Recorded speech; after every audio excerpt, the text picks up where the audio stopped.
Добрата стара Англия. Главата на семейството чете вестник.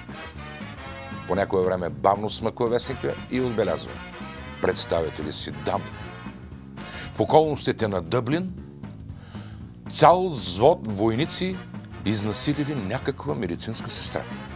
Майката с ужас: ох, цял взвод войници! Дъщерята замечтано: ах, цял взвод войници! Прислужницата пренебрежително: ха, цял взвод войници. Лети самолет над океана.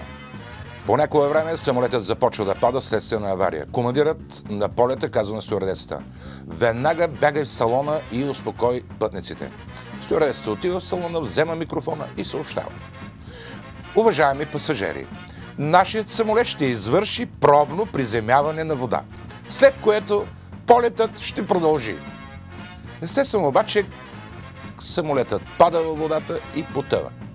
След известно време от водата изплуват само двама пътници. Единият се обръща към другия и казва: абе, каква беше тая работа? Абе, аз нищо не разбрах. Каква беше тази простотия, бе? Останалите излетяха, а пък нас не оставиха, а?